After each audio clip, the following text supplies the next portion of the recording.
benefits of knowing nobody is that you keep your head pretty clear. In other words, if you only talk to your dog and fundamentally stare at the abyss that's awaiting all of us, and fill it in occasionally with the internet, you can have a clear head. And I have a very, very clear mind. The fact is, I very rarely talk to anybody. I can't stand most people because they don't know what they're talking about. They have no opinions that are valuable. They have no knowledge that I don't. Why do I want to talk to an ordinary, even if he's a nice person?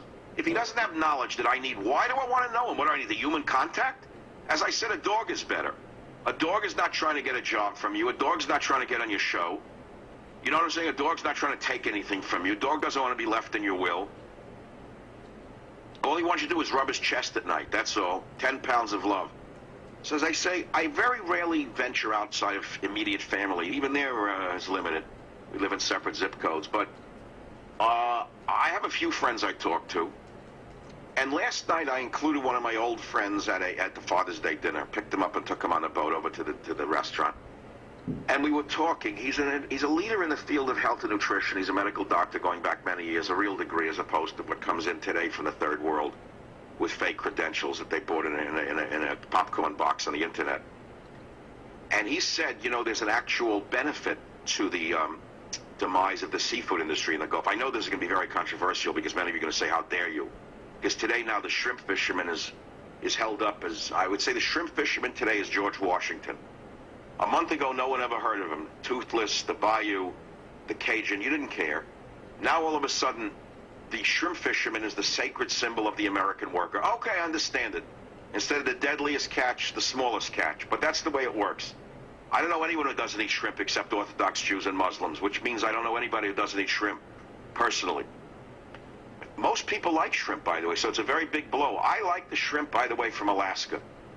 Now, there's a couple of reasons. I also like, you know the show Deadliest Catch on TV?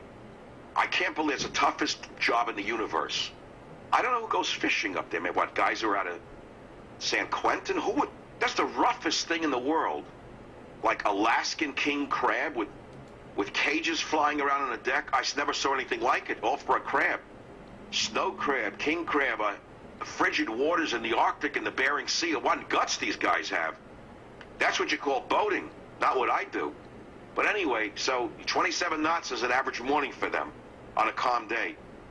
So anyway, the Gulf shrimp and the Gulf fish, I'm sorry to tell you, this is going to come as a blow to most of you. My friend tells me last night, he said there's a silver lining, as I said, to the demise of the fishing industry in the Gulf. I said, what? You have all these people going out of work? He said, do you know what they use as lubricant on the drills in the Gulf of Mexico? I said, no. He said, Quicksilver. I almost really lost it at dinner. I said, what? They're using mercury? Yes. They're using mercury. That's known as Quicksilver. Those of you know the two things are in there. They're using mercury to lubricate the drill bits in the Gulf. And the mercury has been seeping into the waters of the Gulf for ages and contaminating the seafood. Which explains why many of the people who eat a lot of shrimp are mad as hatters. Because if you know the old story, Mad as a Hatter, that's related to mercury. You know where that came from? Lewis Carroll, Mad as a Hatter? Again, you didn't learn that. 50 words of English. Mad as a Hatter comes from the Lewis Carroll fantasy, I believe, Alice in Wonderland. Why did they say Mad as a Hatter? Because in the old days, hats had hat bands which were stiffened by being dipped in quicksilver or mercury to make them hard. You understand that? And the individuals who worked in the factory who dipped the hat bands in the quicksilver absorbed the mercury. The mercury is neurotoxic. It caused brain damage. Most of them became lifetime Marxists and Democrats, and they were known as Mad as a Hatter. You understand that? So that's why I say today, anyone who eats an awful lot of shrimp is probably as mad as a hatter, incidentally.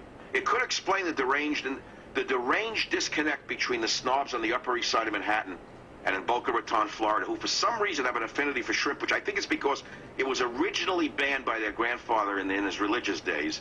And the minute they were free to the religion, they ate everything they weren't allowed to eat. Pork and shrimp, all the other trafe food that they weren't allowed to have. They eat more of it than the average person who grew up on it.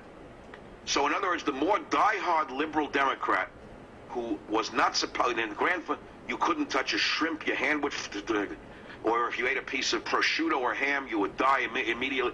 So once the dietary restrictions of the grandfather was removed, and they were liberated, they became degenerates and they ate shrimp and ham. But they did so in a way that was unseen in the scope of human history. The others, they ate more shrimp in one sitting than Barney Frank could ever imagine having on a smorgasbord in North Korea with Madeleine Albright.